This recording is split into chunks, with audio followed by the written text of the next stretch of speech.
To a word I say. Oh gosh, I don't want to start the show. I don't want to start the show. Just don't start the show. Yeah, we just sit here. Just like 2 hours of dead air. We'll see how much money we get. Alrighty. Gosh.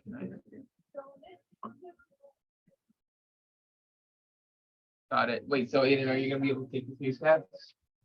Okay, cool. Sheesh. And you got the sportscast. All right, wait. By the way, or like I'm never doing a bucket quiz. So I put it right there. Oh wait, so like, so are we starting out with? Oh, no, come on.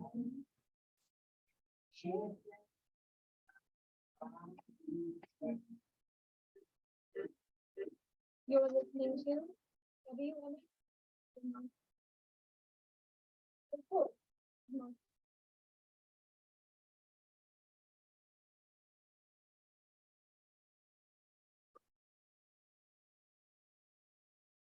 Not starting with the Corey Booker clip, are we?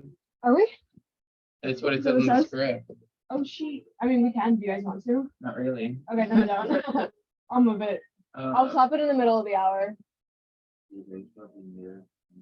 Oh, Am I? I don't know how else we're supposed to get audio Oh. in there. yeah, I mean, just for now because we didn't go live yet. Yeah, usually the host just unmutes when everybody else. It's mutes. just like normal. It's just with your laptop. But yeah, I'll move the Cory Booker thing to like the in between. We'll need something to kind of spice it up. So yeah. Great. We gotta get some dough. Okie doke. I'm gonna play the intro and then we'll begin. Right. You're listening to the Morning Buzz. The Morning Buzz. The Morning Buzz. The Morning Buzz on 90.3. 90.3. 90.3. 90.3. WMNC. WMNC. Upper Montclair.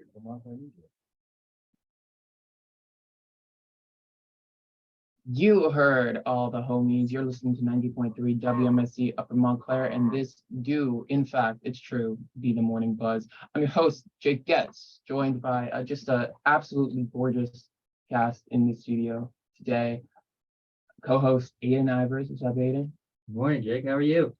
What? How are you? How are you? I'm doing fantastic. Thank you so much. Also, segment host Cassie Etheria. Howdy, howdy. And of course, guest sportscaster George. Yes. Yeah, you're. I am a guest sportscaster. I'm usually on Thursday Buzz Feed, but you'll see me today and tomorrow. What a treat! Right. What a 2 treat! days of George. 2 2 days of days George. straight. Doing the sportscast. Gosh. Doesn't get much better than that, right? No, I Jake, you can't. want to attempt my last name? There's a few things. I'm sorry. I forgot. Oh, it's okay. It starts with a K. It does start with a K. Yeah. Calicia. Calicia. Sorry. It's like Calicia Hall. Yeah. Oh, Yeah. I've never heard of that. Gosh, we have so much to talk about because in case you didn't hear, there was this midterm election that happened yesterday. We had Aiden and our news director Hannah doing some fantastic coverage of it last night. Aiden, how'd that go? Tell me a little bit about It that. went really well, Jake. We were basing our statistics and everything on, live coverage from online sources, from news cable sources.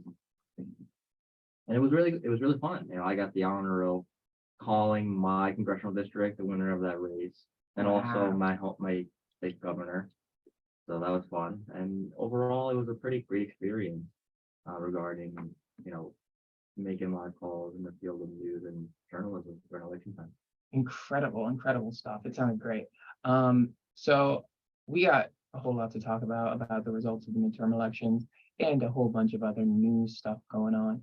But I need news from the newsman himself. So Aiden, hit me up with that newscast. Sure thing, Jake. Good morning, listeners of 90.3 WMSC Upper Montclair. My name is Aidan Ivers, and here is our first hour newscast and weather forecast. So, in national news, according to USnews.com, like Jake just said, while some races in the 2022 midterm election are still ongoing, some historical ones actually took place last night. All states, Massachusetts, Arkansas, and New York had their first ever female governors elected, with Massachusetts electing their first ever openly lesbian governor as well. And in the state of Maryland, during the time of slavery, the state of Maryland was a slave state. And yesterday they elected the first ever black governor. So that's really cool coming out of all of those states. And in statewide news here in New Jersey, according to NewJerseyNews12.com, listeners, if you're driving right now, you probably know that a crash on Route 9 in Old Bridge is causing major delays in that area, in that area of the Garden State. 5 people are expected to be injured in the crash, but the status of their injuries are yet to be determined. So if you're driving around the central part of New Jersey, just make sure you be careful driving with potential delays around the Old Bridge area. And in Montclair news, according to the Montclair Local, the people of Montclair took their ballot yesterday for the last chance to vote on a $187 million bond referendum designed to refurbish various Montclair schools. As of 11 p.m. last night, 85.7% of Montclair voters are in favor of the referendum. So it looks like, based off of that statistic, we're going to see a lot of schools around Montclair get the refurbishing that they need, get the refreshment that they need regarding, how they look and their infrastructure, because some of it is dates back to the beginning of the 1900s, like 100 years ago. So very, very timely for that. And for weather, Emily McCormack would be really happy right now, because right now it's 35 degrees outside. Freezing. I was walking here on the way here, and I kind of wish I had a scarf because of the cold air. But generally today we'll have a high of 55 and a low of 35 with sunny skies. This has been your hour 1 news and weather forecast here on 90.3 WMSC Upper Montclair. Back to you, Jay. Thank you so much, Aiden. It do, in fact, be pretty cold. I can confirm this. Yeah. Chilly. Chilly. I mean, not great. At the beginning of November, though, we had like a few 70-degree days. Right. Yeah, it was like 75 degrees today. So I guess it's catching up to us. Not from a finger. The median drought. Yeah. Yeah. So, gosh, that was some great news. I can't think about it anymore. I need to numb my mind with some sports from George. Oh, that's me. All right. Good morning, everyone. I said everyone? What? Good morning, everyone. Everyone. Wow. Good morning, everyone. For the NHL, last night, the New York Islanders defeated the New York Rangers 4-3 after the Islanders scored 3 goals in the third period to complete the comeback. The Islanders improved to 9-5-0 on the season, and the Rangers fall to 6-5-3. The New Jersey Devils defeated the Calgary Flames 3-2. The Devils continue to stay red hot as they extend their winning streak to 7 games and improve to 10-3-0 on the season. For the NBA tonight at 7:30 p.m. Eastern Time, the Brooklyn Nets will host the New York Knicks in the Battle of New York. The Nets will look to improve to 4-7, and the Knicks will look to improve to 6-5. That is all I have for the 7 a.m. Sportscast, Jake. Incredible. Thank you. I try. Incredible sports. I'm Right. so happy I know all about the sports now. Oh, the Devils won again. The Devils did Devils win again. Dang. The Devils Gosh. red hot, which is ironic because of the Devils. No? Bad joke? I just don't think it's ironic. I don't think. Oh, okay. Sorry. I think it's Yeah. on purpose. Yeah, right. Okay. 7-game winning streak for my New Jersey Devils. It's crazy. No, that's good to hear. I feel like, I don't know, New Jersey teams normally aren't. Gosh, I don't know. I don't follow sports. But we unfortunately do. Well, no, not unfortunately. This is good to know. But we got to get into the nitty-gritty of these midterm results and updates. Because Aiden is the expert in the room right now. Can I pass it over to you? Sure thing, Jake. So when we look at this first story, we're gonna go over the slight details that we have regarding our general midterm updates. Because there's some races that were called last night, Mhm. and there's some that are still up in question, up in Right. the air, that are yet to be decided. So right off the bat, guys, it shouldn't be that hard to understand that politics is hard. Politics are hard. Very hard. And here on the Morning Buzz, we're going to do our best to break it down for you listeners. So this morning, according to CNN, the U.S. Senate is split. The Democrats have gained 1 seat, while Republicans lost it. We are still waiting for Nevada, Arizona, Wisconsin, and Georgia for official results. As of right now, these states will decide the control of the Senate. House of Representatives, on the other hand, is not looking good for the Democrats. They've lost 2 seats. According to the Associated Press, the Republican Party is ahead with 199 to 178 seats. And for the Senate, Democrats are defending their 50-50 majority. Vice President Kamala Harris currently serves as the tie-breaking vote as Republicans look to fill that chamber as well. Gosh, yeah. So like, it is kind of funny to see that the Senate is like right now completely neck and neck, because I guess there's Yeah. only just a few races left to call. What do you think? Like, I guess I'm curious, what kind of conditions are leading to like such a, I guess, decisive lead for the Republicans in the House? Well, I think it relates to what some Republicans are using to talk to voters Right. in the midst of what do you call it, like in the election time, because with my home state of New York, for an example, right, Republican candidate Lee Zeldin, he used like New York crime as a big Mhm. talking point between like what he was running on. Yeah. And honestly, like I told you, I think he really, he got a lot of votes for it. It really speaks to the sense that, well, if people just like pick certain issues that really affect people's lives, Right. they could really, go far with their races. And we clearly see that with what Republicans are doing. Yeah, no, I do think it's like a big part of the Republican strategy, and it's very effective, the strategy on their part to play on fear, specifically of crime. And yeah, no, that's a pretty good example of that. So I was just I guess so which this was said, but remind me again, which races are still for the So- House? Yeah, we're still waiting on races from the states of Nevada, Arizona, Wisconsin, and Georgia. Nice. So, those, I remember from last night, Georgia was one of the races in their Senate Mhm. that was really, really, really close, like throughout the night, and it looks like it still is. Some other ones, like where this like looked like they were the same way, eventually got called.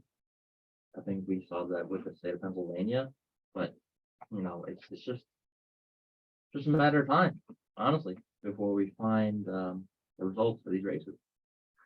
Yeah, geez. I'm so excited to see what's next. He's kind of It's- excited, Jake. we're just Yeah. nail biting over here, right? Definitely nail biting. So we'll move on to our next story. Democrats Bill Pascrell Jr. and Robert Menendez Jr. win elections, and New Jersey updates on this midterm. Along with the whole high-profile congressional elections, NorthJersey.com will have updates from local races across the region, including municipal, school board, and ballot measures. The Associated Press reported Representative Donald Payne Jr. Won re-election to U.S. House in New Jersey's 10th congressional district over Republican challenger David Pickney. District 10 makes up portions of Essex, Hudson, and Union counties and includes our lovely town of Montclair, Newark, and Orange.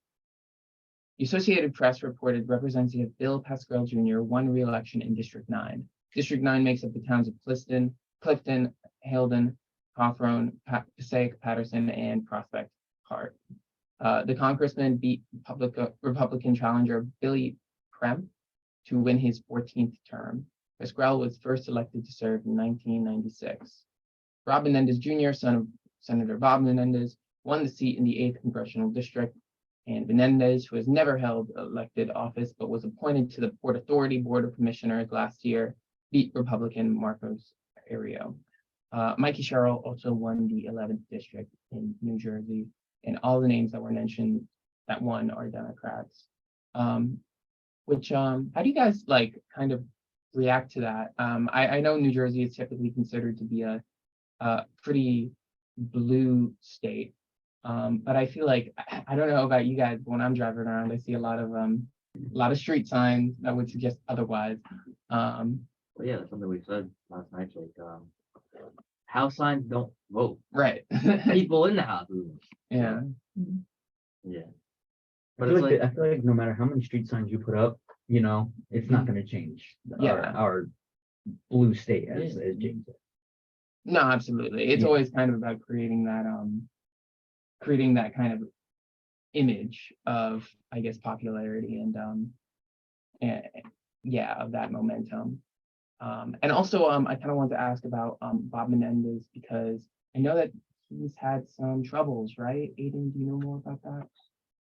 I heard last night, someone mentioned that he was in some sort of scandal, but I'm not exactly Yeah. sure what reason it was for. Yeah. Okie doke. No, that's fine. But yeah, so that's where we're at with New Jersey. I don't think it's anything terribly shocking. I think Mikey Sherrill, I think it was a bit closer Mhm. than we had thought. Like I don't think I think it was always kind of predicted that she would win. But I don't think I think her opponent did get a bit more than we thought. And our producer Laura is telling us that in 2015, Menendez was indicted on federal corruption charges. So that's something to keep in mind. Well, I mean, at the end of the day, it's like we vote for people who we think is are best suited for our local offices. Yeah, out of the Yeah. options that are given to us. Yeah. And, we should always just accept, what happens with these things, because some of them, will take a sweet time with, bringing this result, but, Yeah. even if like our candidates they don't get the seat that we voted them, we wanted to get them to win, it's always important, just accept them. Let's see Right. what the person who did win can bring to the table. Mhm.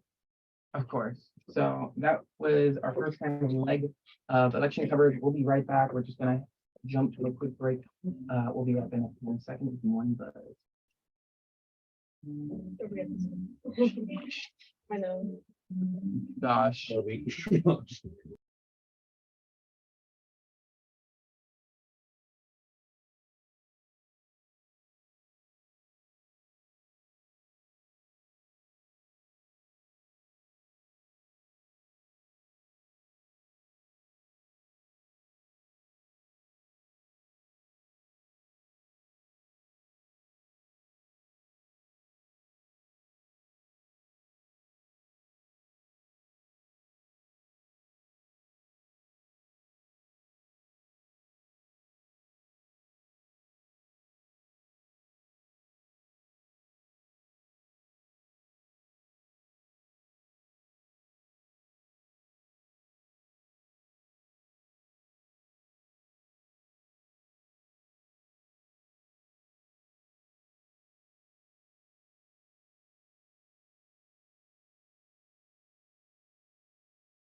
do that?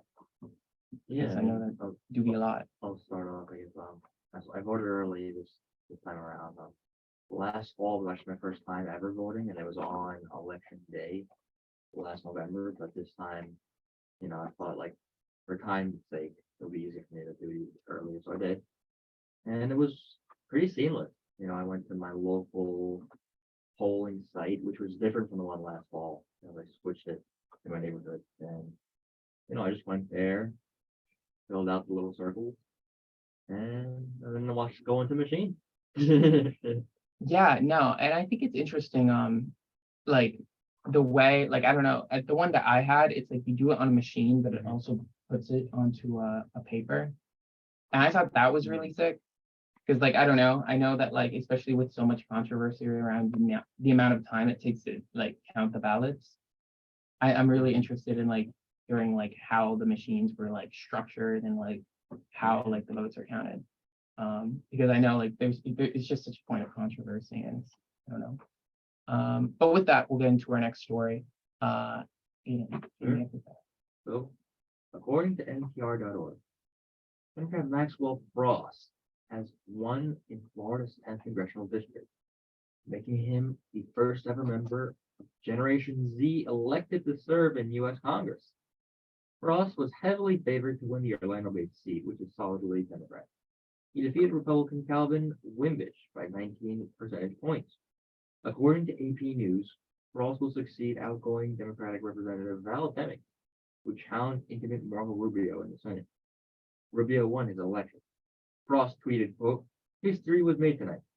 We made history for Floridians, for Gen Z, and for everyone who believes we deserve a better future." The 25-year-old victory marks a pivotal moment for progressive activists who came for voting age over the last decade and found a political voice in response to divisive issues, including gun violence. Geez, we have a Zoomer in the house. This is not a drill, people. We got a Zoomer in the house. How does that make y'all feel? That one of our kind is finally in the Wow. in the house. Makes me want to run. Right? You know? It's possible. It We is know. possible. I think it's also pretty funny how a person says we made history for Floridians. For Gen Z, it's like a badge of honor.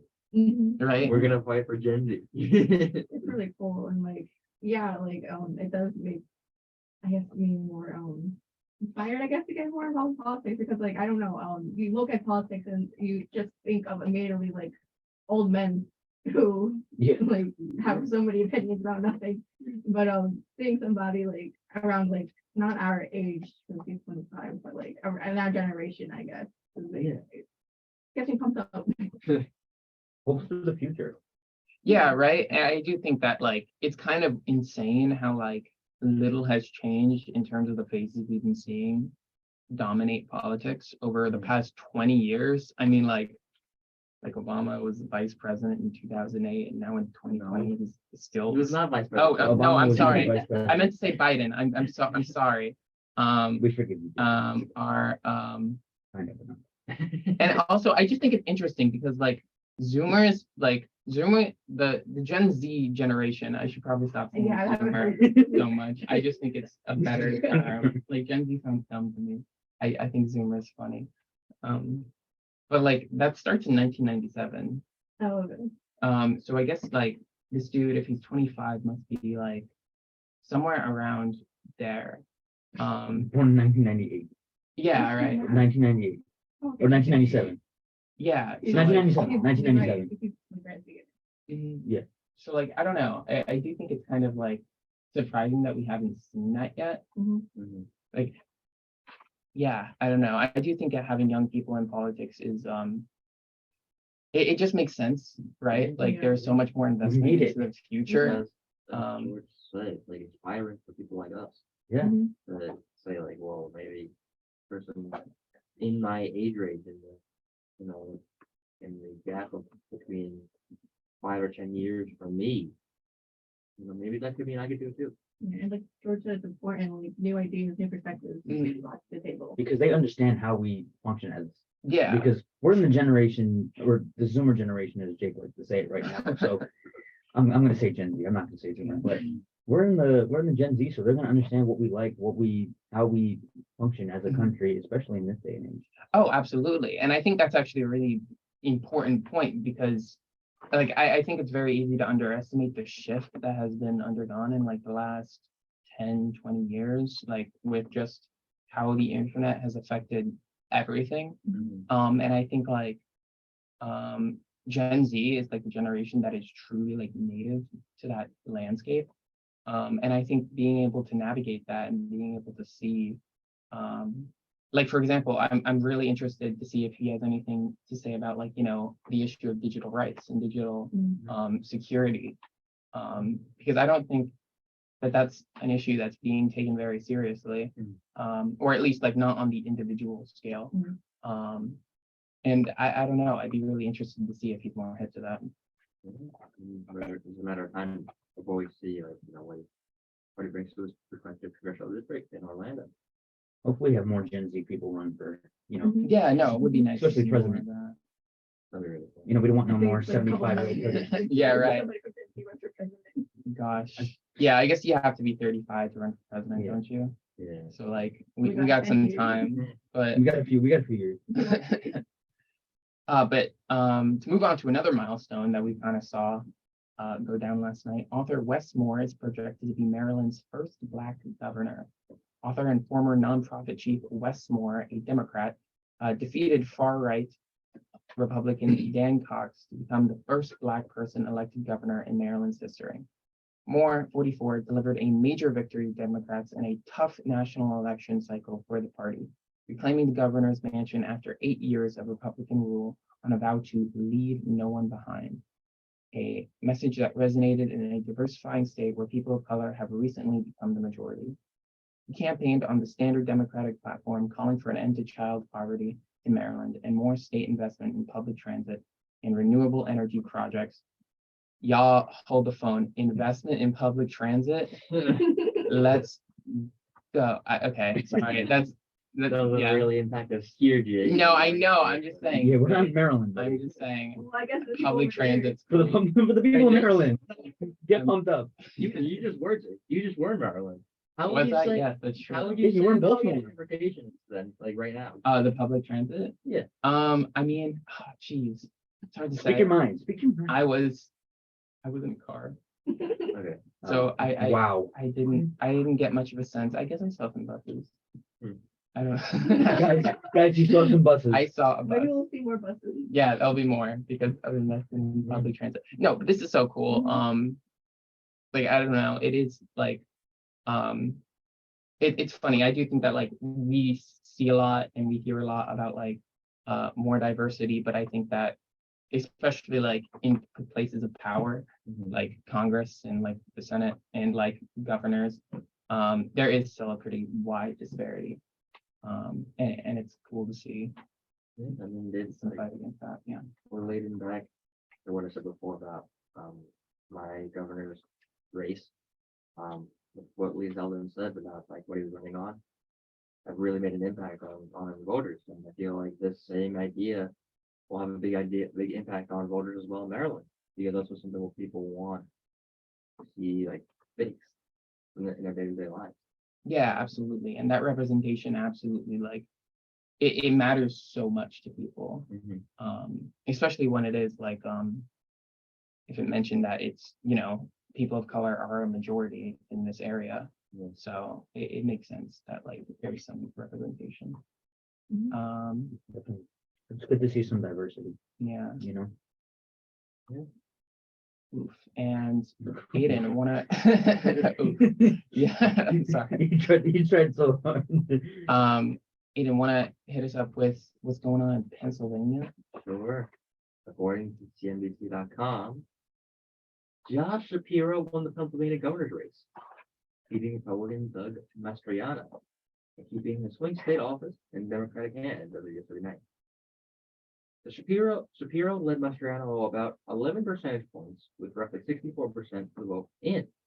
He will succeed Democratic Governor Tim Wolf, who will reach the Commonwealth's limit of 2 consecutive 4-year terms.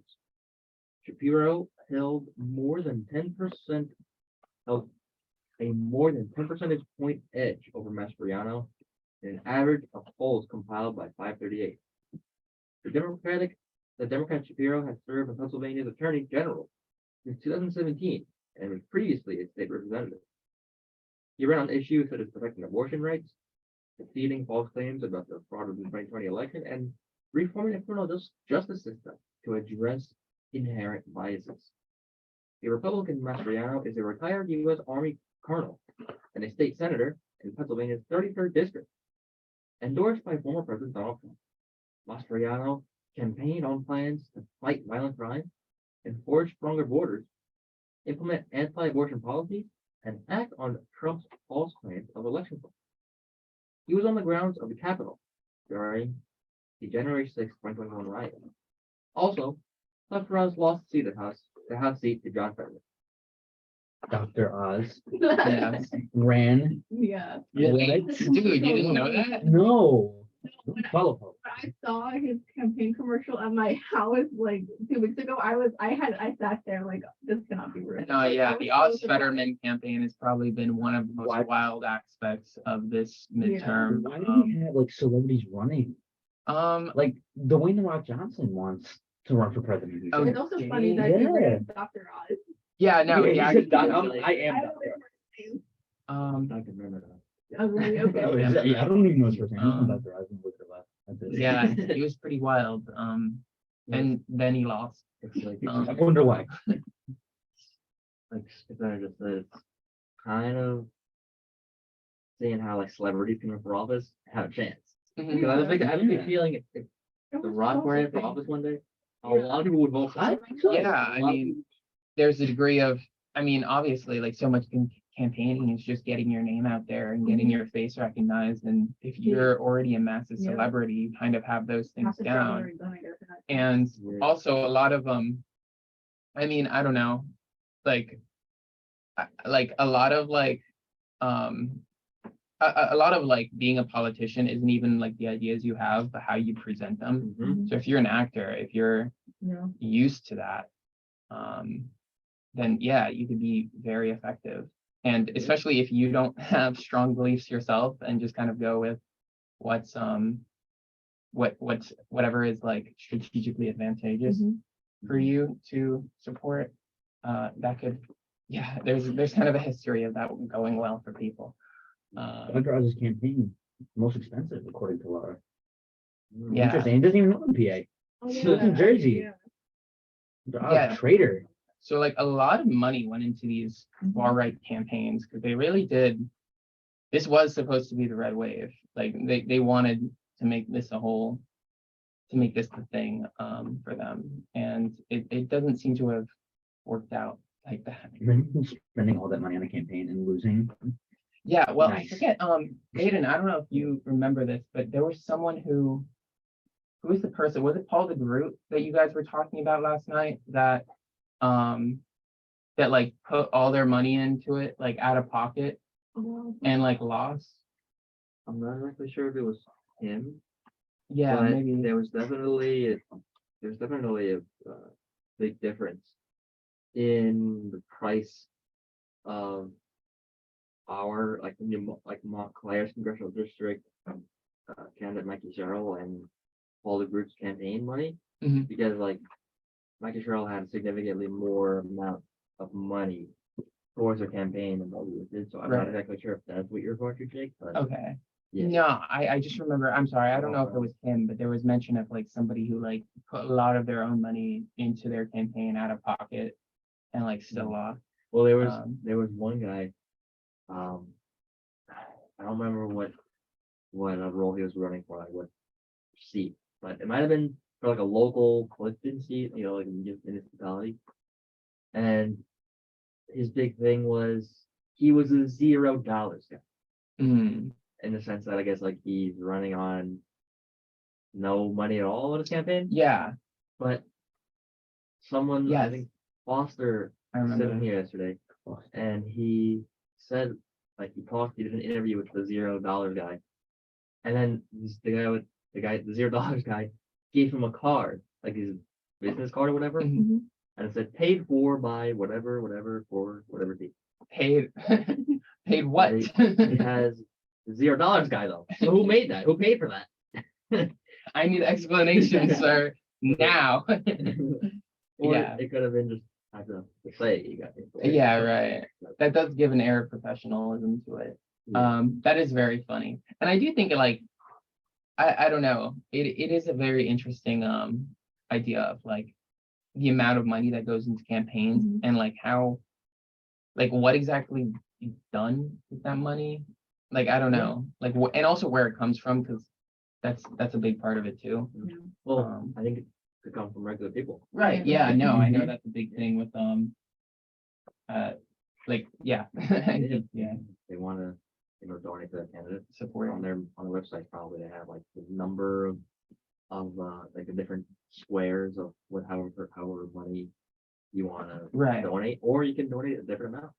No, How many- absolutely. How many dollars you want to donate? Yeah, I Yeah, always the think it's a GoFundMe. really like big badge of like I don't know. I think it's impressive whenever like it's based on those like individual donations, Mhm. because I think that like a lot of it comes from like when we talk about campaigns that are worth millions of dollars, a lot of that's not coming from individual donations. It's coming from like more corporate donors, or I guess more they might still be individuals, but they might be like very wealthy individuals. Yeah. Gosh. Yeah. So according to our general manager, the total cost of the election is $202 billion. $2 billion. $2 billion. Okay, wait. Okay. $2 It billion. said Oh, 202. I was like, crazy. wait a second. Fight 'em out. No, it's Yeah, still a 2 lot of billion money, is, right? a And lot. yeah, it does kind of show it's a weird quirk of the economy that like I don't know, so much money can circulate around something that doesn't produce that much value. Like I mean, I guess like an election is valuable, but I guess the whole campaign part of it is I don't know. It's an odd, it's a crazy little thing. It's a crazy little world we live in. $2 billion for Um, an election. Yeah, the whole thing. Oh, 16 overall. $16 billion overall. This is yeah, Wow. this is many people are saying Great. that. Alrighty, we're gonna move into our last story and then we'll jump to a quick break about the weather. So there do be this Nicole, it's just referred to as Nicole, not a person, but I guess a weather event that is currently unclassified, but it could strengthen into a hurricane with heavy rain, high winds in forecast. As of 10 a.m. yesterday, Nicole has become more organized and is now classified as a tropical storm. Okay, so it's a tropical storm right now. Okay. The system is producing top sustained winds of 50 miles per hour, and its center is expected to approach the northwestern Bahamas yesterday afternoon and yesterday night. Move near or over those islands on today and approach the east coast of Florida tonight. Forecasters are growing more confident that New Jersey could see heavy rain and high winds later this week from the soon-to-be tropical storm. Nicole makes landfall in Florida, possibly at hurricane strength, and makes its way up to the East Coast. Though the projected long-term path of Nicole has shifted to the northwest, it's possible New Jersey receives heavy rain and wind gusts of more than 40 miles per hour on Friday and Saturday as the weekend storm interacts with a low-pressure system moving in from the northwest. By the weekend, Nicole is likely to be characterized as a post-tropical cyclone. So yeah, that's definitely what I said in the newscast earlier. Mhm. Thursday and Friday, we're probably gonna see a lot of rain. Mostly Thursday, not mostly Thursday. Why? 99% of rain. So prepare for that, guys.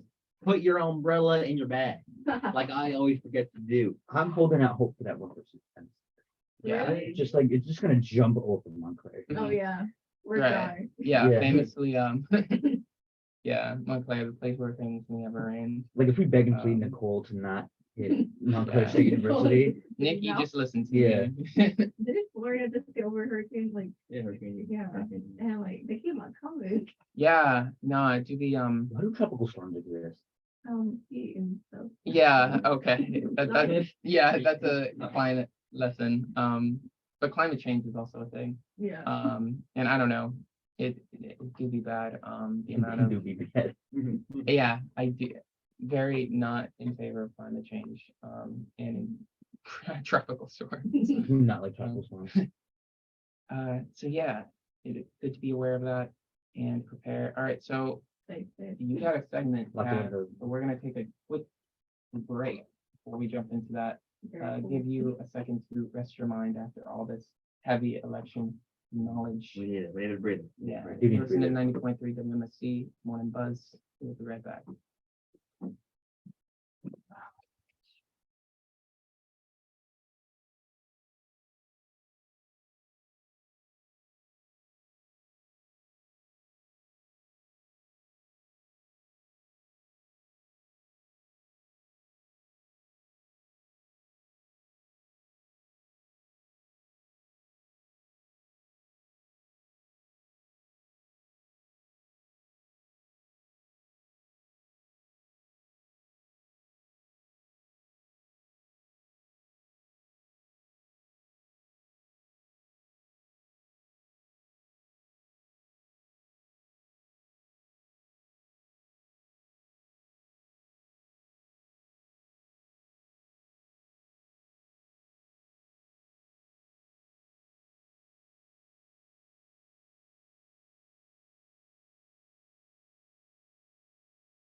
I sense some insincerity here. I don't know. I don't know why. I don't know why I think space is. I don't have like a good reason. I guess it's scary. I mean, Are you scared of space? No. I feel like that's the only reason why I wouldn't be interested. in Saying space. scaredy It's cat, because- Jake? Yes. Wow. Did not hesitate. Okay. Because like I don't know, it's just like this endless black hole of nothingness, and but also It's there's kind of- like there's black holes and And like there's no sound. Like, there's you no can't, sound. you can't hear Okay, anything. that's kind of Like, mid. That's just something I thought of like when I was a kid. So Right. like, you just said, yeah, like, there's like nothing in space. What if like Earth just falls in space? Where does it go? Yeah, Where does it I go? guess nowhere. We would all be dead. yeah, that would probably Pretty mess up much. with gravity and stuff. Have a lot of issues. Where's Neil deGrasse Tyson when you need him? Not here. Unfortunately. Um, But no, it's here. Who? Gonna Oh, dip there he in is. to give us What a I guess transition. you got. I've heard someone told me that you have a segment. Someone did tell you, well, I do got a segment. Words. So, I got like a couple things today. So to start off, even though the trailer for live action Little Mermaid came out in September, the glimpse of like Holly Bailey's role is still having an impact on viewers a couple months later. While on a recent flight, Bailey had received a handwritten note from the pilot saying, quote, "Thank you for being an inspiration to little brown girls all over the world," end quote.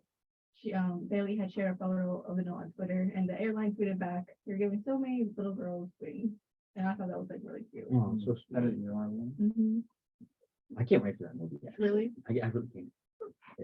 I'm excited for it. I don't know why. I I don't just know. admitted that, but I can see Bailey as Little Mermaid. I'm not really excited for the film itself. did you Yeah. see her? Did you see her or hear her sing "Part of Your World"? Oh gosh. Oh no, I did not hear It that. was so good, She man. killed it. Mm-hmm. She did so good. Yeah. Chills. I got chills. Sorry. No. Well, That's really the hot one story. Yeah, Mhm. Yeah, very heartwarming. I'm still and not gonna see. you're not. Jake, Are you yeah, afraid to see?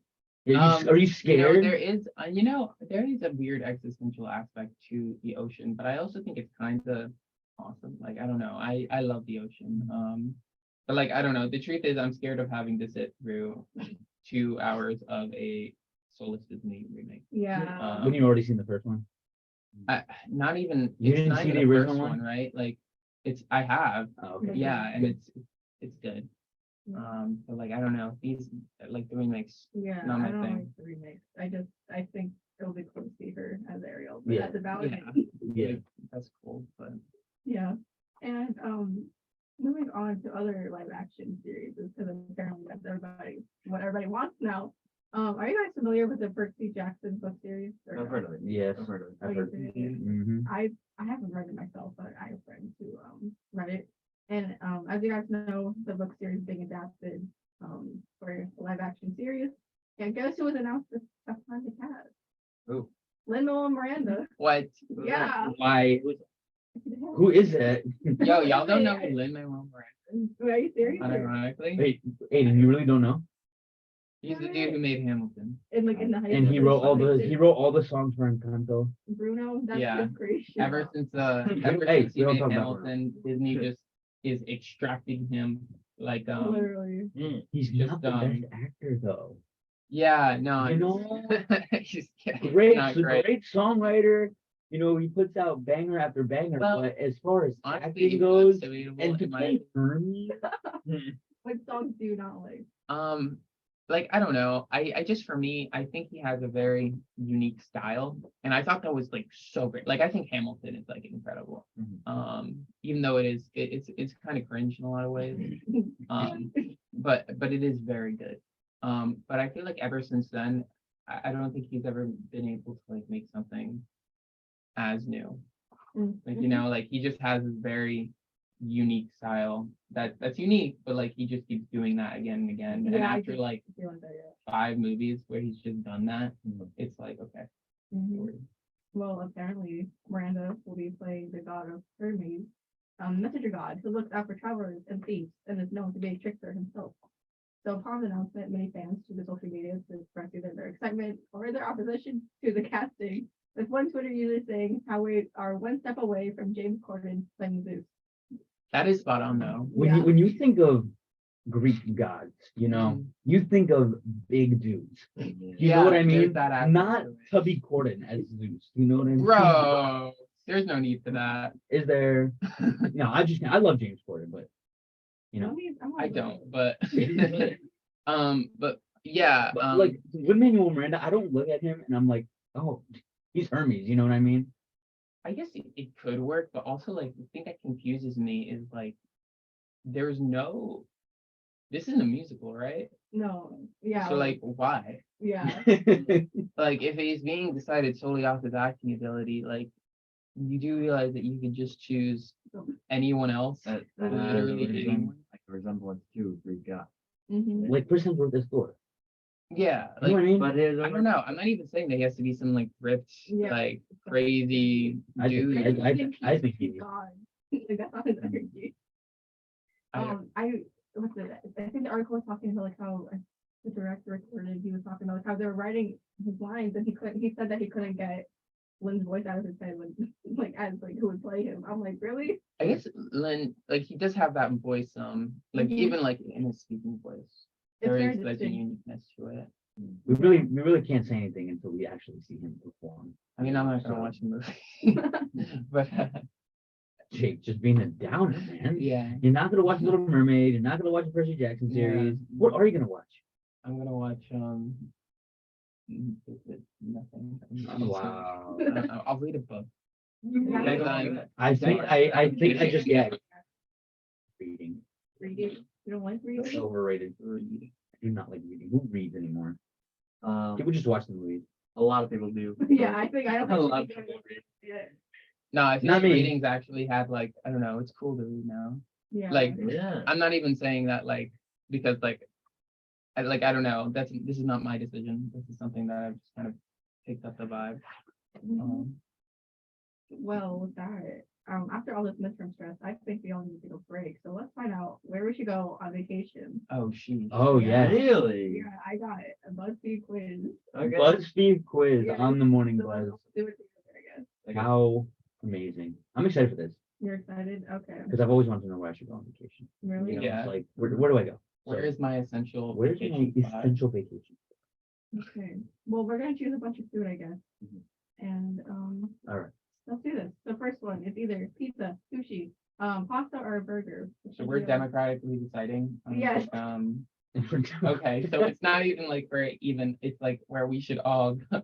This Or group. do you want to take the quiz by yourself? No, that's okay. I like the democratic. You know, I'm an egalitarian. Okay, so yeah, we're thinking burger, right? Burgers? I'm torn between pizza and pasta. Ah, What? shit. Same thing. No, I think I gotta go. How they the pizza. same thing? It's sauce and carbs. Sauce and carbs. No, Okay. I'm probably going pizza. Pizza. Pizza? Okay, pizza. Majority one. Sorry. Okay. Fries, cupcakes, cookies, or donuts? Fries. Right. Donuts. Fries. Jake. Okay. Right. I submit to the motion. Don't. Yo, tyranny of the majority right now. We are I choosing know. fries. Okay, that's fine. Okay. Turkey, steak, sausages, or salad? Steak. What is with these like odd ones out? The salads and the Miss fries. salad. Wait, what do you say, guys? I go with steak. Yeah, I feel like turkey could be dry sometimes. All right, word. If that's what you animals want. What would you choose, Jake? I don't know. I mean, Okay. I guess it doesn't Everyone. matter anymore. Everyone. I guess. Yeah. Okay, so now pancakes, waffles, avocado toast, or English breakfast. Yeah, this is Waffles. Pancakes. Waffles. Waffles. I'm gonna say waffles. Yeah. Yeah. Waffles are Oh. so much better than Mhm. Waffles. I think a good waffle is so much better. than a Yeah, good pancake. It's good like waffle. if you're If it's like not. if you know it's gonna be mid, then you should get a pancake. Yeah, But a good waffle is so much better than a good pancake. yeah, I gotta agree with that. Okay, now a sandwich, soup, tacos, or salmon. Sandwiches are so broad. Soup. I would say Tacos. tacos. What? I'm not the biggest fan of tacos. I would probably say soup. Really? Wait, Yeah. what? I don't like soup at On a nice all. cold winter day, a nice bowl of chicken noodle soup Mm-mm. That is true. That is, So, or ordered French soup? onion soup. Like, ooh. Mm. yeah. You know what I mean? I guess so. And then last thing, Georgie Wolf, yeah. unfortunately. Yeah. So are we doing for this last one, cake, a brownie sundae, an ice cream cone, or a pie? Ice cream. Ice cream cone. Ice cream cone. What do you say? I Aidan? say either cake or brownie sundae. No. ice First of all, cream. pie is better than cake. We'll agree on that. No. I don't agree on that. What? No, No. no. Yes, it is. No, fruit should not be warm. Next question. That's That's my stand, Aiden, all right? Okay. We have gotten a place. Okay, What's the moving place? on, moving on then. Guatemala. Guatemala. Okay. Interesting. Okay, Guatemala is a good trip. Yeah. God, What was that? Guatemala. Guatemala? All No, it's just like a Alright. double dip. Yeah. Yeah, so we're all gonna go to Guatemala for a second. Are we in Alex Brown though? Yeah, Oh, no. yeah. I'm So, just, I'm just a guest, but I'm over here. yeah, with that, that brings us to the end of the first hour of the morning buzz. We're gonna be right back. Okay, all right. Send it.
races in the 2022 midterm elections are still ongoing, as Jake just said. Some historical ones took place last night. Massachusetts, Arkansas, and New York all elected their first ever female governors to their respected offices. And Massachusetts also elected their first ever openly lesbian governor, which is pretty good on diversity. And in Maryland, which was once a slave state during the Civil War, they elected their first black governor, as we mentioned before, Jake, in our first hour. So that's really cool on Maryland's part.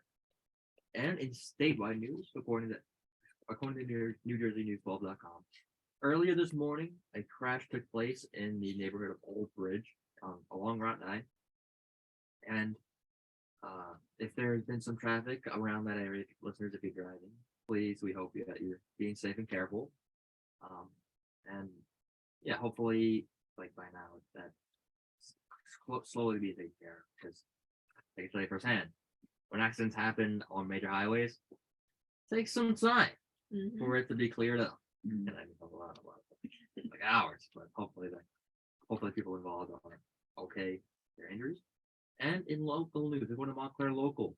The people of Montclair took to the ballot yesterday for the last chance to vote on the $187 million bond referendum designed to refurbish various Montclair schools.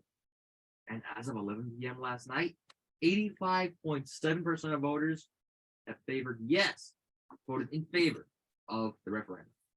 So that means a lot of schools around Montclair are going to get some much needed redesigns, cleaning, refurbishment. So that's really cool. And for weather, right now it is really, really cold. It is 35 degrees outside, and generally today we're going to see a high of 55 and a low of 35 with sunny skies. And for tomorrow, we will see a high of 67 and a low of 49 with mostly sunny weather as well. And into the weekend this Friday on Veterans Day, there is a higher chance of rain with a high of 68 and a low of 63 with a 99% chance of rain. I know, George, you said you want that 1% chance to come through, but we'll see. We'll see. Saturday will be at a high of 66 and a low of 40 with the rain potentially still sticking around for the next morning. And on Sunday, we'll have a high of 50 and a low of 32 to finish off our week. This has been your hour 2 newscast and weather forecast here on 90.3 WMSC Upper Montclair. Thank you, Jake. Thank you so much, Aidan. That's beautiful. Yeah, it was an incredible Beautiful. newscast. Time when we need incredible newscasts. So I appreciate that very deeply. George, hit me up with Jake. that sports. Sports, sure. So we talked about professional sports, but now let's get into some local Montclair State University sports, because the basketball season just opened up for both men's and women's. So let's talk about that. Montclair State University men's basketball team defeated Brooklyn College 93-51 in the season opener for their first win of the season. Stephen Bremen led the team in scoring with 20 points, shooting 4 for 9 from 3. Mike Jackson had 17 points, shooting 3 for 6 from 3. Congratulations to the men's basketball team on their first win. Montclair State University women's basketball team defeated Vassar 62-57 after overcoming an 11-point fourth quarter deficit in their home opener last night. Megan Duffy led the way with 17 points. Congratulations to the women's basketball team on their first win last night. And Jake, that's all I got for the 8 a.m. Sportscast. Nice. Here on WMSC, everyone. That do be where you are. That do be where I am. Yeah, Right? gosh. Wednesday's not really a popular day for sports. Really? Unfortunately. It's really not. Because, we got some NFL football doesn't start until tomorrow, which I will be talking about tomorrow on the Morning Bus with Isaiah's. And, sheesh. yeah, back-to-back days of George on the Sportscast. Does it get better? Than 24 that? hours of George. 22 hours. People will probably be sick of that. Gosh. But yeah, Wednesday. But I'm glad we both our basketball teams are doing off to a good start. Right. So congratulations to them and good luck on the season, peeps. No, Good luck on the season. absolutely. Good luck to all Montclair sports teams. Jake loves sports, guys. I He do. loves I sports. do. I have an immense admiration for all athletes. Especially the ones that win. Because that's cool. Yeah. And before we get into the chaos of chaos hour, just so you know where we're at, we don't have much change. Not much has been going on. We got the TV up in studio, waiting for some exciting election news, but alas, it is not coming. So we're still waiting on Georgia, Nevada, Wisconsin, and Arizona for their Senate results. And as for the House, there are 53 seats still up for grabs. Democrats need 28 votes, while Republicans need like 16. And according to the New York Times Needle, the Senate is probably leaning towards Democrats, while the House is probably going to go Republican. But these are all predictions. Nobody's got that crystal ball. Nobody knows anything. And with that, we're going to jump into, am I in the wrong? And the answer is probably yes. Yeah. But it Because could be no. yeah, maybe. It's You never so know. barely no. Oh, is it actually no? No, it happens sometimes. Let's see. Gosh, Aiden, do you want to read the first one? Sure thing, Jake. As a disclaimer, these are not our personal stories. Yes. We pull these from Luke. beautiful website. No one has read it. No one has read it. Read it. So, am I in the wrong for uninviting my future sister-in-law for my wedding after she told my fiance I was pregnant? I decided to keep my pregnancy to myself because I don't know what I'm going to do about it. And I knew my fiance wasn't going to be happy with the news. My future sister-in-law is Leslie's best friend. She's the only other person who knew as I only took the test at her suggestion and at her house. She also agreed that her brother was unlikely to be happy about it, but she felt like I should tell him immediately anyway. We kept arguing over it because I told her I needed time to process it, and she felt like I was making excuses to avoid telling him.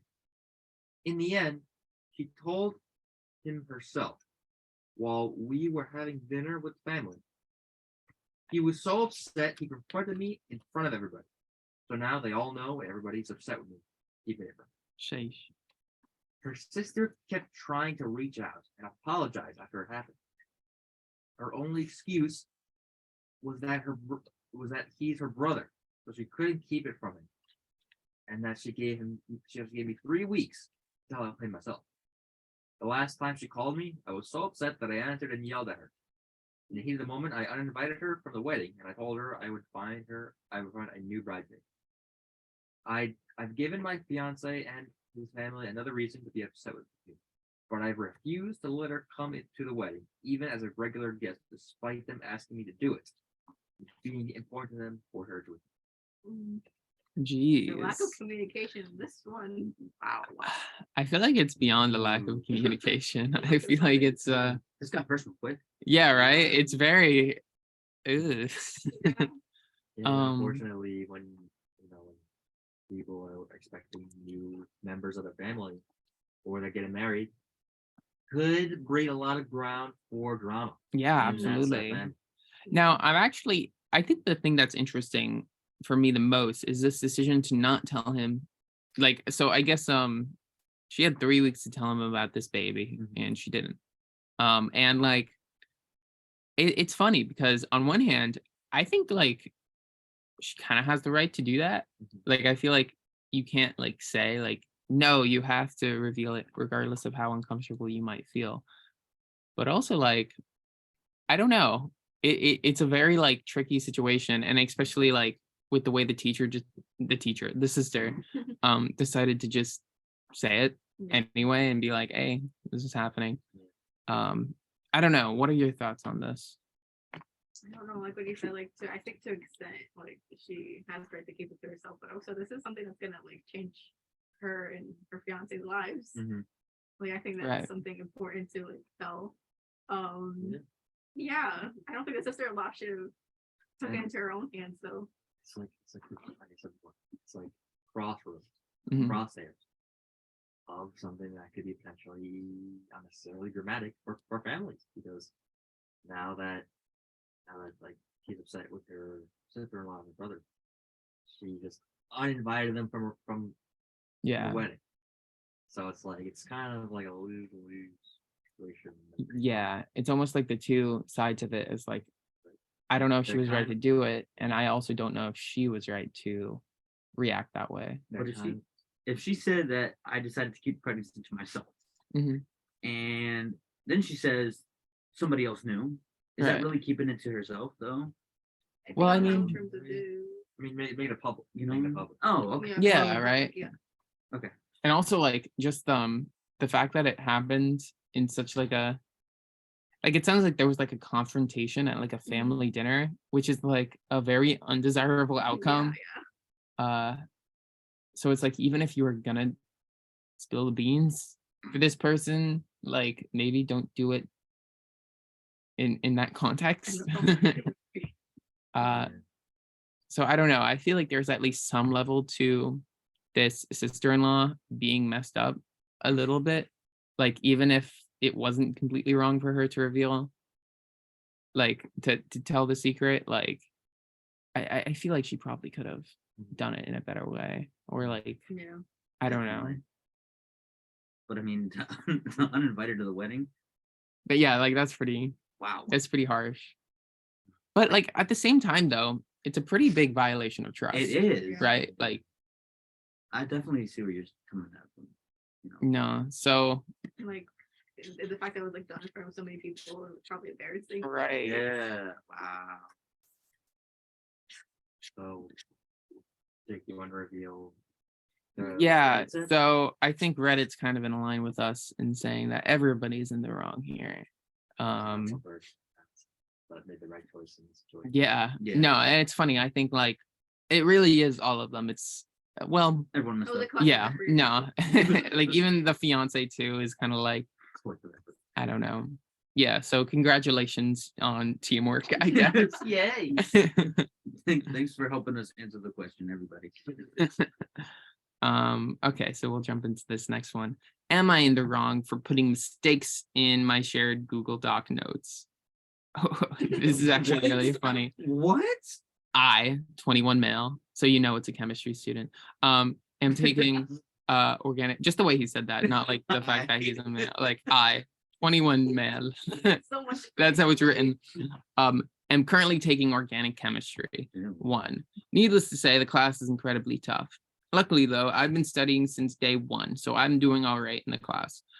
I'm taking a class with a group of friends, so to help them out, I share the personal notes I take in class with them via a Google Doc, and I encourage them to invite anyone they know.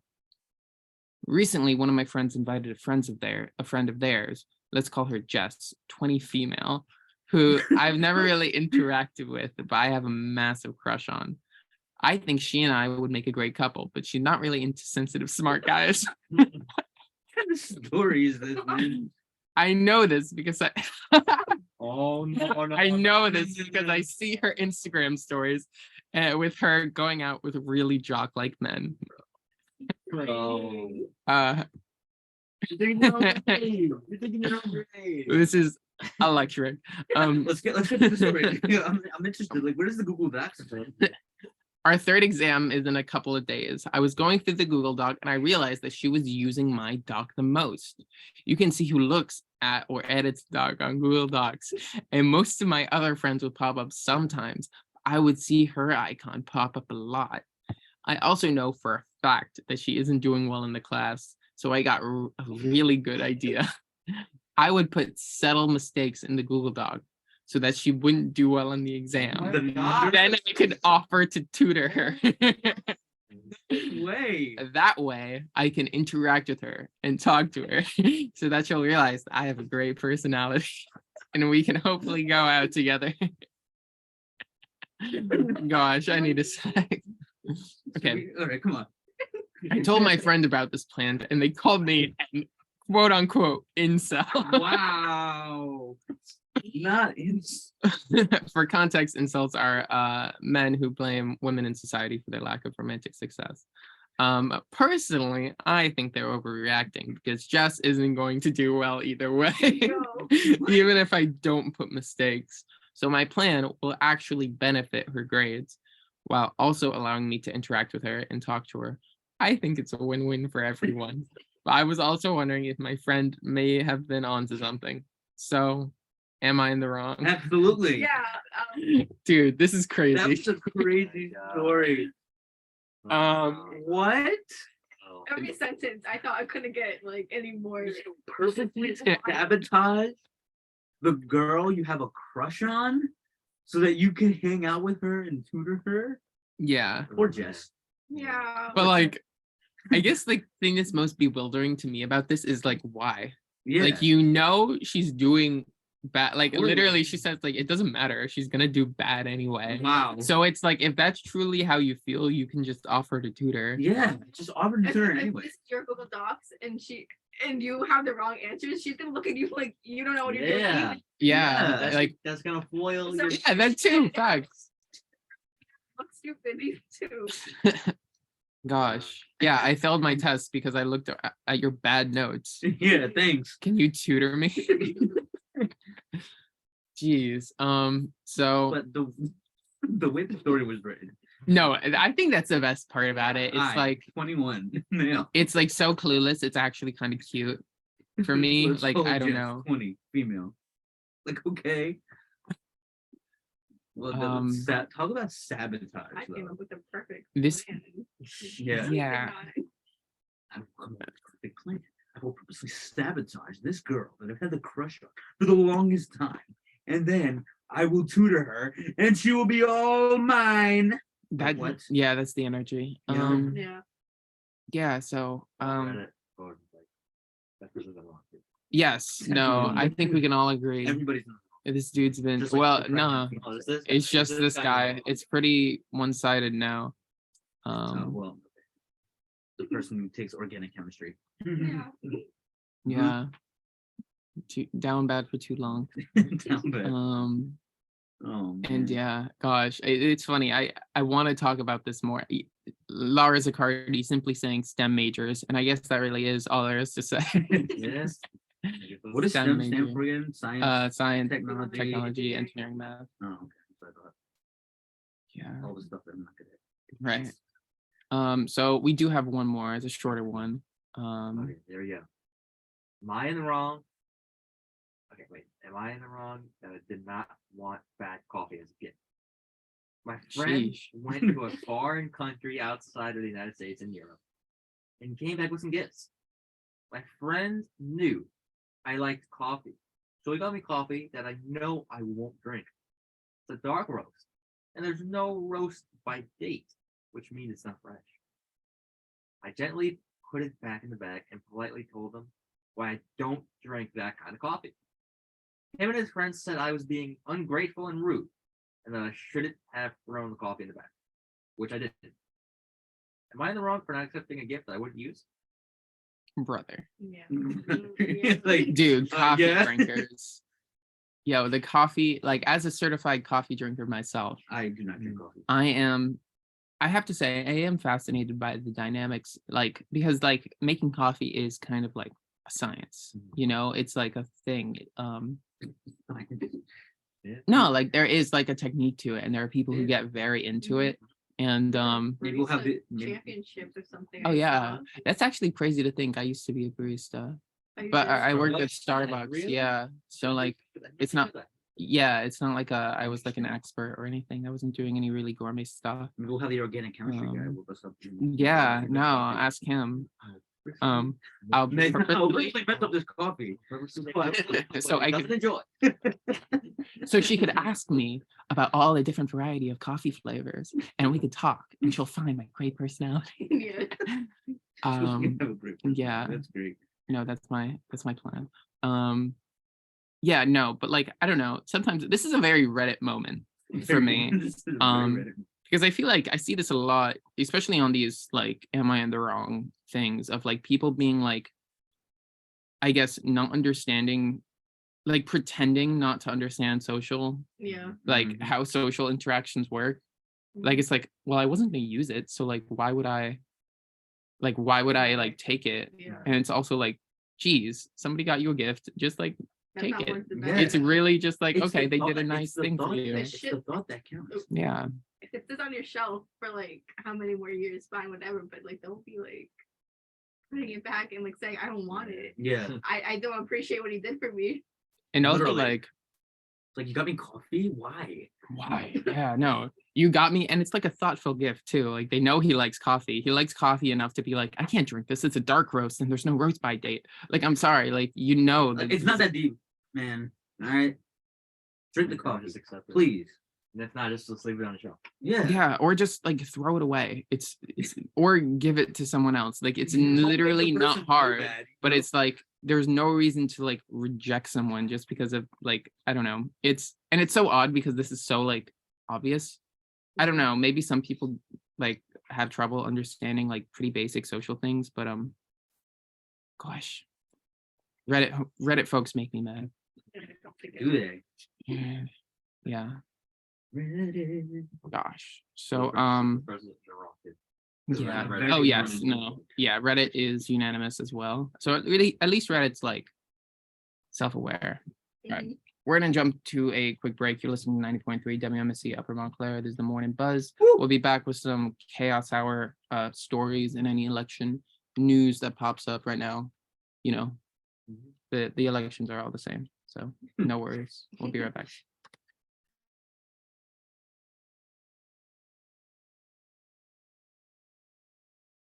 That really was. That was so funny. That was amazing.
Access in an interview published Monday that some of her previous comments about the pop star made him skittish around her.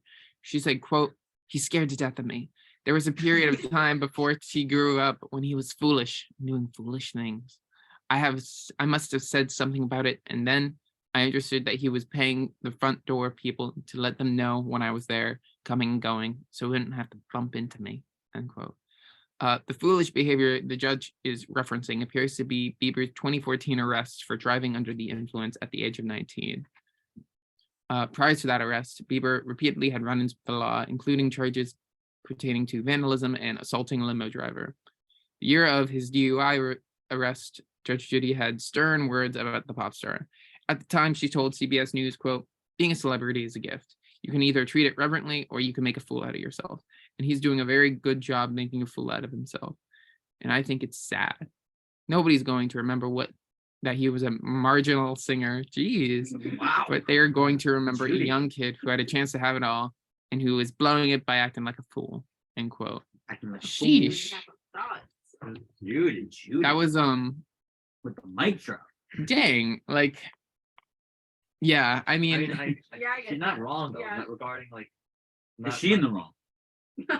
yeah. Maybe not Justin Bieber No. today. Do you think like that's such an interesting thought? Like when we read those like Reddit segments, it's like literally anyone doing it. What if it's like one of them's like Judge Judy or like any sort of celebrity, and it's just like there's nothing that like indicates any sort of celebrity status. They couldn't tell that. What? I don't know. This is weird. The Judy story? Yeah, the Judge Judy Oh. story. No, it is odd. I mean, no, it's like regarding what you said, like how some artists, some famous people might let their fame get the best of them. That's not entirely correct. No, absolutely. And I also think that like I think like this position of a celebrity is such a weird position just in general, and the way you're treated by other people and the way you become kind of like an institution more than an actual person. I remember sometime last year, Pete Davidson went to that Right. theater. The whole parking lot was full of people trying to see him. Yeah, So, like, would you really want to be dealing with that? Like, That day-to-day dude. life? there's that aspect to it, and it's also like the mental, like what does that do to you when like people like Yeah. see you and like it goes like I don't know. I feel like, and especially going through that at such a young age, People are just like Um, waiting outside the houses, waiting to take pictures. right? You know? Like I don't Dude, know. I can't do that. I think you're kind of when you got stuff like that going on, you're kind of begging for some sort of mental breakdown. Yeah. Yeah. And like of course, that's gonna be the public eye too. right, yeah, The dark side of being famous. Yeah, but Judy didn't have to come out. You know, yeah. trash my boy Justin like that. Are you a Justin Bieber fan? No. He's got good music. I will say that. No, yeah, dude, and I like calling him a marginal singer. Yeah, was unnecessary, Judy. I'm calling foul on Like, that. is- He was a good singer. You could say whatever you want. You can feel whatever you want about he's Justin the most Bieber. Talented people. He dude could sing. Yeah. Dude could sing. Very Shouldn't DUI is bad though. Don't It do is. that. Don't do that, please. I almost did a call to action. Like unless you wait, what? Yeah. Your best. Yeah. It's All better if you right. don't do it. We're gonna move over to some Just a second. other quirky, not like the other girl stories. So, according to NWTimes.com, a growing fast food chain is crying foul after plans to open a restaurant in Hobart where fries. Get it? Food truck, fries. Raising Cane is a popular purveyor of chicken fingers that has been expanding rapidly across the country. They plan to build a new 3,023 square foot restaurant at a former TGI Fridays in Indiana. The restaurant was supposed to have a double drive-thru, an outdoor patio, and Raising Cane's signature chicken finger combos. Raising Cane is suing the Crossings of Hobart and property owner Godenstein Property Group. Allegedly, the landlord tricked Cane into signing a long-term lease after failing to disclose a previous McDonald's, granting them the exclusive right to sell chicken products at a shopping center. McDonald's has a restaurant just on the street. The law firm Norton Rose Fulbright filed the fraudulent inducement lawsuit in federal court in Texas earlier this year. It was filed in a Dallas area court where Raising Cane's has a corporate office. Raising Cane's in Columbus, Ohio-based Scottstein Property Group did not respond for further comment. I'm not gonna lie, I didn't know that Raising Cane's was a chain restaurant or It's something. like smaller. I thought it was, I thought we were gonna be talking about like Citizen Kane. No. Oh, No. Yo, Citizen Kane sequel, let's go. I'm sure Orson would love that. Mhm. Raising Cane. I've never had it. Never Is had it good? I Never had I don't know. We don't know. And I don't It's just care. not But common around. I don't care. They uh have a McDonald's right around the corner of campus. Yeah. I always think it's funny when you hear about business deals and it's like the adult equivalent of no take backsies. Yeah. You know? Like sorry, no trade backs. Like- Just, you know. Apparently there's like 2 in New Jersey. Two? Yeah, I'm There's just 2 looking Raising it up. Cane's? Yeah, but they're like Southern New Jersey, I think. Mm, I heard their sauce. They're known for their special sauce. yeah. Oh, I'm scared now. But yeah, I don't know. That must be pretty tough. Because could you imagine buying a whole like restaurant and you're like, I literally can't sell what my signature meal And here. it's not even like they have other I guess meals from what it sounds like. It sounds like Yeah. they just sell chicken. It's and they their- can't sell chicken. Chicken's their thing and they can't do it. That's why it's important to read fine print, you know, Yeah. Read through the terms of service. Yeah. Before you Yes. think I agree. right? No, it's very important. Very important. Because that's what can happen. You can buy a whole chicken restaurant and not be able to sell chicken. Yeah. You know, it's been known to happen. It's like Chick-fil-A nothing. So good. Yeah, right. You know. I Um, can't live. I can't live that. Gosh. Gosh. Program. How do you put that in a contract? Like it can't sell chicken products, I guess. Like I bet It's there probably is like a it's health very thing, common. right? Yeah. Like Yeah. I don't know, maybe like some aspect of like their facilities isn't like equipped to cook chicken. So Yeah. like the heat that it has to be cooked at. I don't know. Yeah. I mean, like when you Something go to like that. respected fast food places, you can definitely tell, like, oh yeah, this is a Burger King sandwich, or this is a Wendy's sandwich, just by the taste. Because we've had so many times. Fun fact, Right. right? Oh, sorry. You didn't say it. Mine? Me? Okay. But I said fun fact. Fried chicken is the most ordered food in America. Yeah, it doesn't Fun surprise fact. me. Yeah. Because Yeah, like that's- More than pizza, more than burgers. yeah, it's like the default. It's like the Yeah. bread, Chicken tenders. Yeah. 5-year-olds everywhere. right? Go ecstatic for that. And fries. We're gonna have Yeah. those couple nights ago for dinner. Yeah. Chicken tenders, there you go. Yeah. From where? Pizza. Based. So with that, we'll move on to this next crazy story. I bet this guy wish he had some chicken tenders. A New York man who evaded police for nearly a year went to Disney World with his family.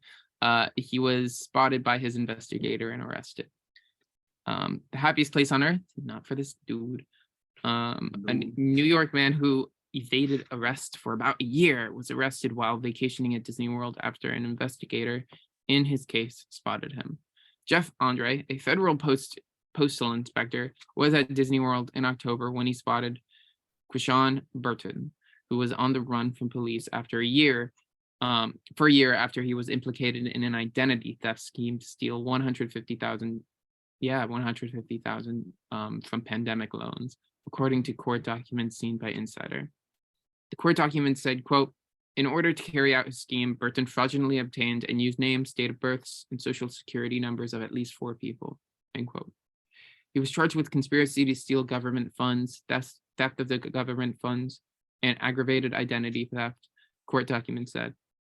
Officers from the U.S. Postal Inspection Service tried to arrest Burton, now 32, at his home in Brooklyn in November 2021, but he wasn't there. When Andre spotted Burton at the Animal Kingdom on October 20th, oh man, it was Animal Kingdom, he alerted the Orange County Sheriff's Office, who placed a deputy outside the park where they stopped Burton with 2 of his family members. Talk about wrong place, wrong time, Right. You know. What are the odds of that? Yeah, no, You go to Disney World A and the packed person's been place. trying to arrest you. the one place you think you're safe. Yeah, right. Yeah. No, I mean, I guess like if you're gonna meet anyone at Disney World, like I like it's not the most surprising thing in the world. No, it's always pretty surprising, but like, For dreams come true. yeah, right. Or sometimes nightmare. Kind of brings I don't know if this is a bad question to ask, but like I feel like could you imagine being arrested in Disney World? I for one cannot. And it like brings up like what else would be like a really crazy place to be arrested, Oh. you know? Your wedding, your wedding. Yeah. I mean, I don't know. I feel like that would almost be kind of cool. Getting arrested at a funeral, It's crazy. that'd be tough. That'd be I would tough. not like because like for one, I feel like I just feel bad, right? Because you're there trying to support their family through like this difficult time, and then like you get arrested and like you steal all the spotlight.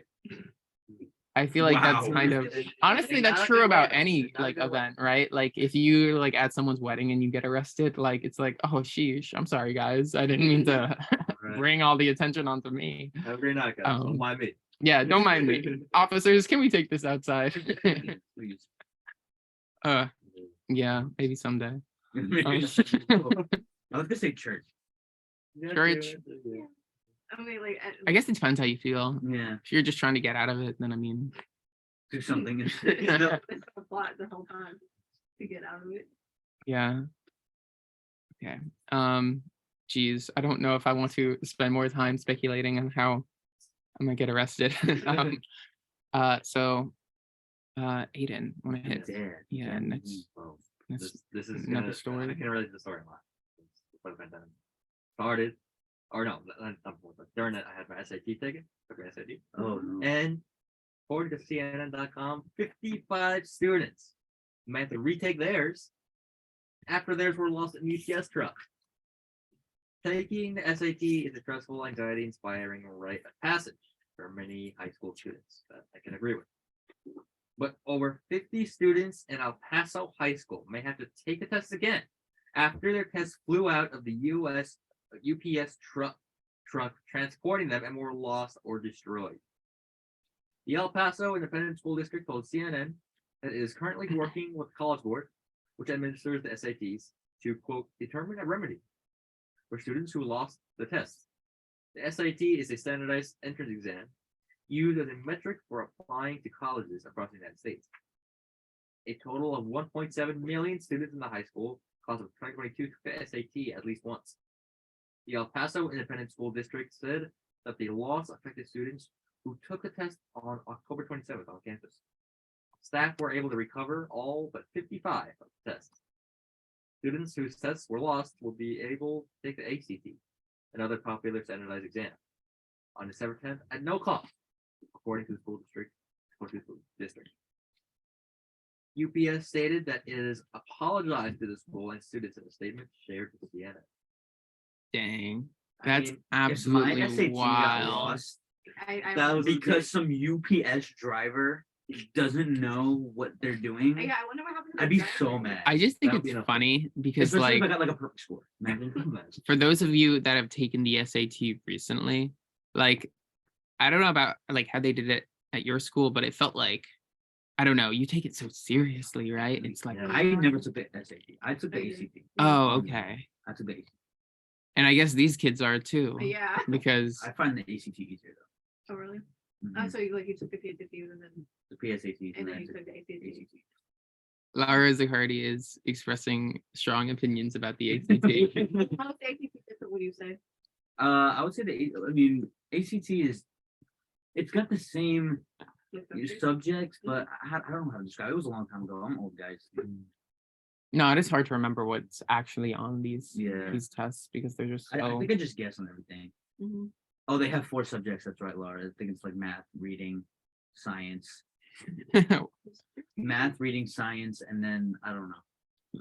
Laura Yeah. says that there is no reason. Yeah, there's no reason. That 4 is an arbitrary number. Yeah. Maybe perhaps it's the mark of the beast. Fucking beast. We kind of lucked out because I was just entering the high school scene Yeah. right before the pandemic started, and because of that, excuse me, the SAT kind of lost. It kind of came void for a little bit Mm-hmm. because, like, you know, it was a build up for it. But like, oh yeah, if you want to be recognized by colleges, you gotta take this test. Yeah, it You was. gotta get a high score. But when the pandemic came around, I remember mine got canceled and then canceled again and then scheduled and then canceled. And I said, okay, SAT is gonna not be anything now. Mhm. But they're moving away from that, I think. Yeah, I remember I was really stressed out because I signed up to take the SAT in like March of like 2020 or something. So that's what literally when like the first wave of COVID hit, like it was canceled. I was so worried because my school was like putting so much like SATs like really count, like, and not just my school, but like every school. So I was like trying to like get these more dates, and like every of the dates were filling up, and like I'm happy that these students are able to take the ACT at least with like no charge. Yeah, that's good. That's good. Like, Yeah. Yeah, that's something that like they can still say. Still, be still so a mad, tough though. break. Yeah, that you have to do it again. Like, All I that saw- stress. Study for somebody to lose it. And somebody when they take the SAT and someone spilled coffee on the papers. No, we're gonna have. I don't. Sorry, guys, we can't read the numbers. Can't read the Uh-huh. results. I don't Read them. think standardized testing really shows how truly good you are as a student. Mhm. In my No. opinion. No, yeah. So It really just shows how much testing you had access to. Yeah. Like, or I guess preparation you had access to. Because it's such a specific test. It really is a test that's designed like for itself, not for any actual like applicable usage. Yeah. And I don't know, it's gosh, I don't even know where to begin to, I guess, talk about how unhelpful it is. Yeah.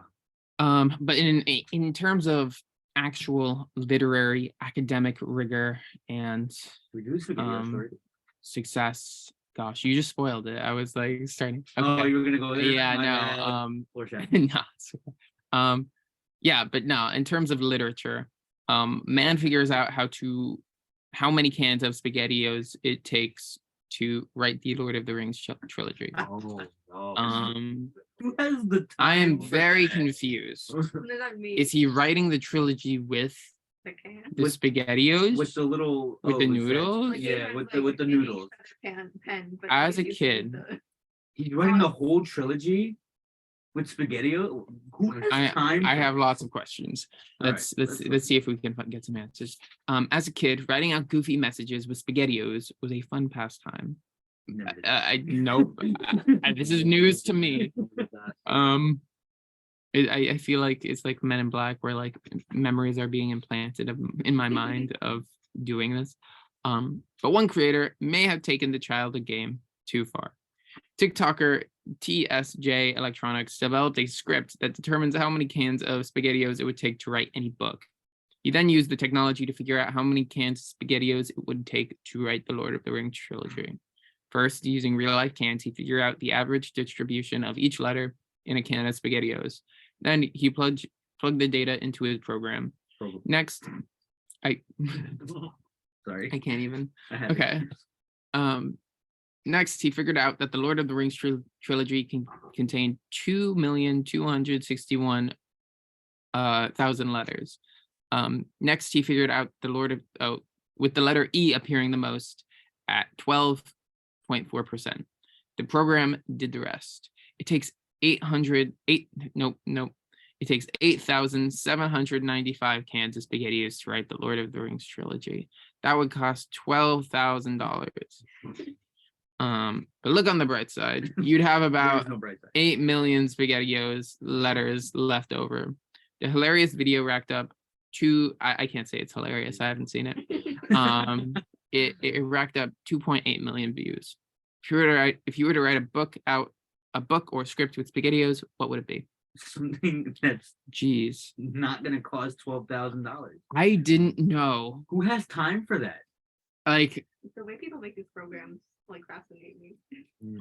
okay, You know what I mean? I have to Like, say, I'm a little disappointed. It was like a computer dork thing instead of like him actually making the book. I expected to see a whole Oh, yeah, for him text. to like physically do it. Yeah. That would've been cooler, yeah. I mean, I guess it would have been an investment into nothing because it cost $12,000 for that much SpaghettiOs. writing those goofy Um, messages with SpaghettiOs was a fun pastime. No, it wasn't. No, I've Just never heard of new doing and- this because why would you do that and how? Like, did you just use the curves? Such a It's just waste of- S and C's Yeah, it's just a waste of And money. O's. and O's. So you could say Yeah. like scone, maybe. I could write scone. I could imagine doing that, but it doesn't sound fun. I wouldn't want to do that. Yeah, it Especially when doesn't seem like, 25,000. yeah, It's my entire life. just Not that you spend need it to know all. that. Yeah, invest it all in a SpaghettiOs. Videos. What else Good is point. up, I guys? actually want to see this video now. I guess we got something to look up later. Yeah, definitely. But, Good point. With the at TSJ underscore electronics. TSJ. oh my gosh, wait, I saw like I was just thinking about like how people like write these programs for like silly questions and stuff. And I thought I saw something funny like a month ago or so. It was this person wrote a program to try to solve the trolley problem. Right. And this person put on the tracks a group of people and Garfield the cat. And something happened in the code where every single time, it didn't matter what was on the other side of the tracks, it always chose to save Garfield the cat. Yeah, Wow. the inherent value of Garfield. Yeah, I don't know. I think that like, I guess I'm not that like it's hard for me to say what I would use SpaghettiOs to write, because like what medium, what message did this medium lend itself to? I think my middle school You know? English papers. I don't know. I sorry. feel like that'd be tough enough without having to work with all the noodles. Like if you need But don't enough they have, letters. like, alphabet? Yeah. I'm assuming. Like yeah, I Alphabets? was gonna say if you need enough letters to write out the whole Lord of the That's Rings trilogy, true. just get alphabet soup where you know there's a lot more Oh, letters. facts. Okay. because I mean, there's SpaghettiOs, that. like, why? Oh wait, is that what I think SpaghettiOs has an alphabet thing. they were talking about? I thought Because in SpaghettiOs that was case, just- it I makes a thought lot more SpaghettiOs was sense. just O's. Oh, probably to be the I letters. think no, it is. They do. they do- Bro, they I'm have thinking letters, I think. I'm thinking it's just the O's, and he's That's like what I thought too. cutting it up. If we're talking about alphabet soup, that's something else entirely. Yeah. Well, did you guys make words with alphabet soup? I mean, I don't think I ever did that, but like it's always like in your head. Like maybe you get like you start spelling your name, you're like JAC. Okay, that's good enough. I'm doing the thing. Like you never finish it. I've just to spend that much time to see how many can you commitment. need, how much money you need to save up. Is this the same guy who Committed. put the wrong caption on? Yeah, right. Yeah. If you were getting And it's really using Yeah. voice. Gonna write a love letter. I have I'm SpaghettiOs. gonna love I'm gonna write out the entire note. Dear SpaghettiOs. gosh, I support that a lot. If I got a love letter written in SpaghettiOs, I would be pretty flattered. Instead of like cutting up newspapers and magazines, this is a new way to do it. If you did, if you wrote a ransom note, I was gonna say if you send a love letter with the magazine cutouts, that'd be terrifying. And I think we have one more story that is it's a lot. Yeah, I guess I could take it. So a handgun was found inside a raw chicken in a luggage Raising Cane's? at an airport. Yeah, I guess that. Is this my Raising Cane's? Yo. Is this the- You've tricked me for the last time. This is the last. Security officers at the South Florida airport have reported finding a handgun hidden inside a raw chicken packed in a traveler's luggage. What? The Transportation Security Administration posted photos of the gun and poultry Monday on its official Instagram account. The weapon was recovered at the Fort Lauderdale Hollywood International Airport. The post did not identify the traveler who was transporting the weapon or whether any arrests were made. According to the TSA, fresh meat, seafood, and other non-liquid food items are permitted in both carry-on and checked bags, as long as they are packed in ice. You know, I don't know how to feel about that. Like, could you imagine you're on a plane and somebody just has a cooler, and in the cooler is just a chicken? And then inside that, Turbulence, and then Is it it, goes over. and they reach into the chicken and they're like, "Give me all your money." Why would you pack raw chicken No. Right? in a luggage? For what reason? I don't Just know. to hide the handgun, apparently. Maybe it's a very like special chicken. I don't thought know. when you said inside, like inside raw chicken. I thought you actually meant like inside the chicken. You know, not like Yeah. Oh wait, is that Well, not like- what it is? Thought it was stuffing the chicken. Yeah. that would be weird. That's what I thought. Oh, like an actual What are you chicken. thinking now? Is there a No, I don't photo? think I want so. So to. it's like you put it in I the am cavity, looking like you for- put it in the thing. Yeah, I'm assuming there's just Just a it's bird just in in there. there Wow. It's a stuffing turkey. It's Yeah. chicken. instead of What do you think of that? stuffing. Okay, yeah, and it looks like I have a photo up. Have a photo up of it? I did for a second, but Oh. Montclair Wi-Fi people. Yeah, come on. This is crazy, this story. We I got did some not really know cool- food. A whole raw chicken? Can be transported. Yeah, like why would you do a whole raw chicken? You know what I mean? Why chicken? Why would you cook it? Yeah, I don't Yeah. know. Like, at least There's cook no- it, Right. like you know what I mean? And also, like, I guess, like, maybe the thought was like with all the X-rays and stuff, like they just see the chicken and no gun. Which could be interesting, I guess. That's crazy. But we have one more story, which I can take if you like. Yeah, sure. We could. I guess we Okay. could say. According to UPI.com, TikTok artist into a bag of Cheetos in 3,000-pound sarcophagus. An artist who chronicles his bizarre projects on TikTok is going viral thanks to his latest stunt, burying a packet of flaming hot Cheetos in a 3,000-pound concrete. What's that word? Sarcophagus. Sarcophagus. What is that? Sarcophagus. A sarcophagus is like a fancy coffin. It's like what the Egyptians used to bury their pharaohs in. Ooh, what? The TikToker, who goes by the handle Sunday Nobody, posted a 3-minute video onto the site showing a process of building, decorating, and burying snack food too in an undisclosed location in the Pacific Northwest. The artist said the project took him about 4 months to complete and almost cost about $1,250 in materials. Sunday Nobody told Newsweek, quote, "I just do these meme art projects as a fun side hustle right now. My day job is working as an animator. When I'm not at my 9 to 5, I'm usually in art duty." Snack-sized bag of Cheetos was preserved in a block of Raisin. Resin. and the block was then suspended by a cable in the middle of the otherwise empty sarcophagus. He said anyone looking for a deeper meaning in the stunt might be disappointed. Sunday Nobody said the sarcophagus is buried in the Pacific Northwest, but he isn't revealing exactly where. Rest in peace, Cheetos. Yeah, you know, No. I Keep Stan flaming hot Cheetos. Like it's no, it's he really knows what he's doing. It's I've seen this video, so it's definitely it's a whole sarcophagus, and it looks it's not like it honestly looks like something you'd see in a graveyard. Yeah. Like It has like a but I guess it's more of just like a block, and he buries it. So I think like it's not something you could stroll upon. It's something that you'd have to dig up. Do you guys like flaming hot Cheetos? I don't like flaming hot. I I don't I like do. putting them on my sandwiches, but that's about it. What? okay.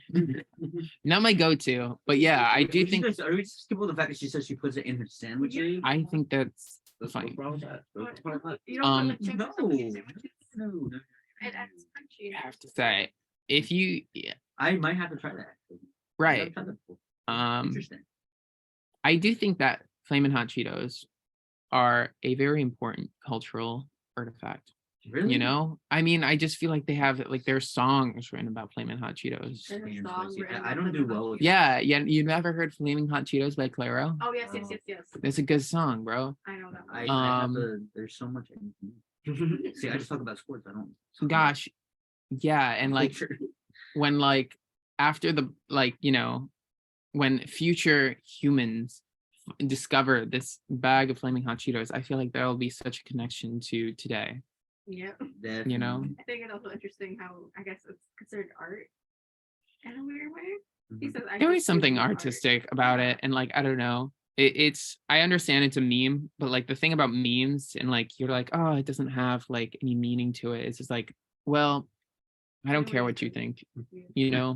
It's like just because you're doing it doesn't mean you get to determine what it means, because I don't know, whenever you share signs, it means something. That's my take. What we ended. Right. Yeah. It's do you know what else has meaning? The morning buzz here on 90.3 WMSC Upper Montclair. I've been Jake Goetz here with Aidan Ivers, Castia Ferrio, and George Calcia Calasia. We hope you enjoyed today's show. And we got lots of more shows later. I think I know tonight we got my show, Midnight Deep Dive. Tune in for that if you like. Deep dive. Have a good morning. Bye. You're listening.